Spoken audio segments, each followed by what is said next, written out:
Hi, this is Ozzy Osbourne. You're watching Fúria Metal.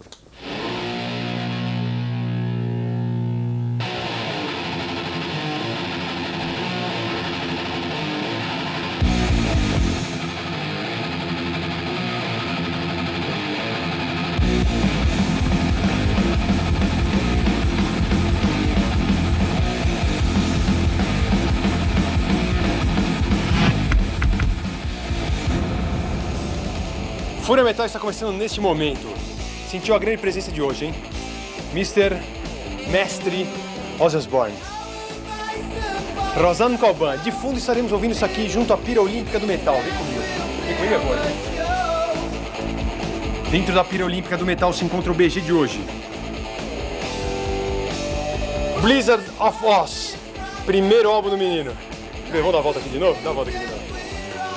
Aê, muito bem. Teremos hoje uma entrevista com Ozzy Osbourne. Logicamente, vão ter 6 videoclipes que tem Ozzy na parada. Teremos 2 estreias também, uma banda argentina de hardcore chamada DAJ, Diferentes Atitudes Juveniles. E também teremos uma banda alemã que vai estrear nesse primeiro bloco, que chama Thunderhead, metal tradicional. Começamos assim então, Ozzy Osbourne falando da sua saída do Black Sabbath, uma saída traumática do Sabbath. Na sequência vai ficar com Foo Fighters e a estreia de Thunderhead. Divirta-se, Ozzy.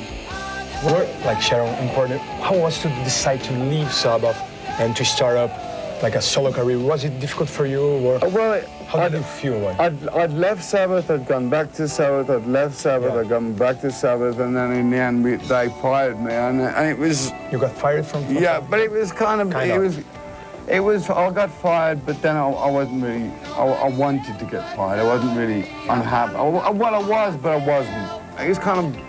It's like when you're married to someone or you have a relationship with someone and you don't want to be with that person anymore, but then you don't know what it's going to be like, if it's going to be any worse without them. Because just as successful as I became, I could have gone the other way. I could have gone right down the toilet, you know, and just been over. So there's that to be, I mean, without Black Sabbath, there wouldn't be Ozzy, and without an Ozzy, there wouldn't have been a Black Sabbath. So how the two things, I can't take all the credit because after I departed from Sabbath, I had a few good albums with Dio and Mob Rules, Heaven and Hell. They were good albums, but I don't really know where they're at now. I'm so into what I'm doing, and I'm so. Did you pay attention for their music, like for their last albums? Did you hear it? I never heard any of it. Never. I don't listen to it because it's. Rivalry? No, it's not even rivalry. I mean, one thing I will say, and I've always said this, and whatever anybody wants to say about Black Sabbath versus Ozzy, Ozzy versus Black Sabbath, there's one thing that I've always said, that there's not a man on this earth that has created such heavier riffs than Tony Iommi continuously for so long. I don't know about what he's doing now, but in his day, he was the king of riffs.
Sobre a produção, o produtor do álbum, que é Michael Bainhorn, cara que já tinha trabalhado até com Red Hot Chili Peppers.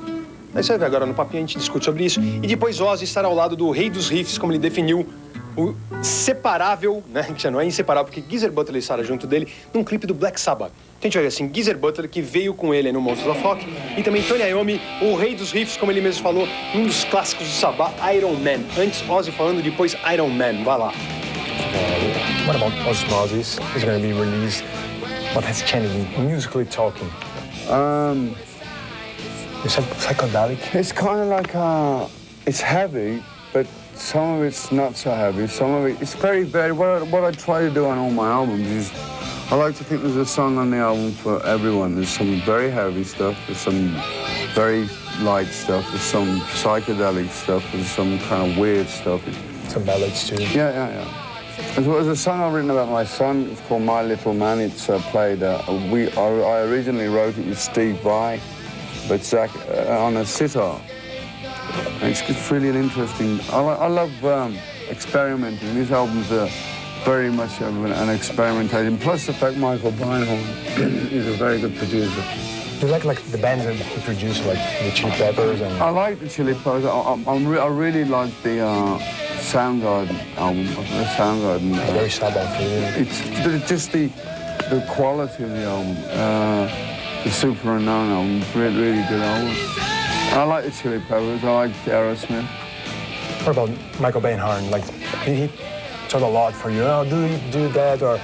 Well, it's kind of like you don't get a dog and bark yourself. It's like if I get a guy to produce me, then he produces me, but I have a picture in my head and have to give in to his thoughts, you know. So I want a good producer record, but I can't do it myself. So I get somebody, but then I still want to do it myself, and I can't. So it's like I'm never happy with anything that I do. I'm my own worst critic because I think that people often ask me, Ozzy, which is your best song? Which is your best album? And I always say I haven't made it yet because if I make it, then there's no other challenge. You think so? If I go, yeah, this is faultless, there's nothing wrong with it, I like absolutely everything about it, what's the point? You can't top the top. You can't get higher than the top. So I always think, well, that could have been louder, that could have been quieter, that could have been more, and that could have been less, you know. So, I mean, the nearest album, even so, I was going to say the nearest album I like so far, up to Osmosis, was No More Tears, but even still, No More Tears, I dissected it and said, no, that should have been there, that should have been there, you know. I felt like when he talks about Alice, he always says, oh, this is Vincent and there is an Alice. What about Ozzy? There is a John and there is an Ozzy. Absolutely. I think every performer is schizo. Every performer is a schizophrenic in the respect that when we go on that stage, we turn into the creation that we created in our mind.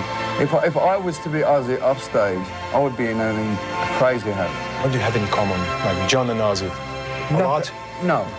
Night and day, nothing. I mean, John is okay, you know. Ozzy is just lunatic. He's just totally insane. Like in the Back of the Moon video, like that kind of guy. Yeah. Anything goes. Well, I mean, the more crazy the people go, the more crazy Ozzy goes, you know. And I like to think like Ozzy. There's a little bit of Ozzy in everyone. Everybody would like to be Ozzy for an hour, you know, for once in their life. Like the White Side. Just break all the rules, you know. I hate rules. I hate organization. I hate authority. I hate armies. I hate anything military. I just like to, it's like a little bit of a demon inside me that wants to go out to play now. It's good fun. Estou com Ozzy e não abro. Você também tem um pouquinho de Ozzy dentro de você? Você tem ali, por exemplo? Você tem, mano? Tem, né? Todo mundo gosta de Ozzy Osbourne. I found you, or were you? I went to school. You had a band with Geezer Butler before. So I was in a band called Rare Breed with Geezer. Tony was in a band called No. Mythology. He had a band called Mythology, and they broke up, and I broke up with Geezer, and we formed. And originally, Black Sabbath was a six-piece. We used to play jazz blues. We had a bottleneck slide guitar player, saxophone player, Tony, Geezer, Bill, and me. We used to just play bars and pubs and clubs in Germany. blues stuff, and we just evolved from that, you know. But it's just been, I mean, I've had such an incredible life. It's just an amazing, I mean, the summers, people say to me, come to me and they say, Ozzy, do you remember when this happened? I go, wow, I forgot all about that, you know. I mean, there's so many things. I mean, you were just telling me you had Alice Cooper in here yesterday. I remember when we toured with Alice Cooper in the 70s, and talk about freaks, man. He used to have the original freaks follow him around. I mean, it was just crazy. I mean, it was a lot of fun. I think what happened along the way, it got more serious, you know. And you can't be serious and have fun. It's just, the bottom of the line is, I go up there on the stage and I try to have fun. Sometimes it works, sometimes it doesn't. When I make a record, I want to have fun. Sometimes it works and sometimes it doesn't. I just go with my heart, you know. And when I go and perform, I give my audience my heart. And I'm not one of these performers that's like, you know, it's your privilege that I'm up here.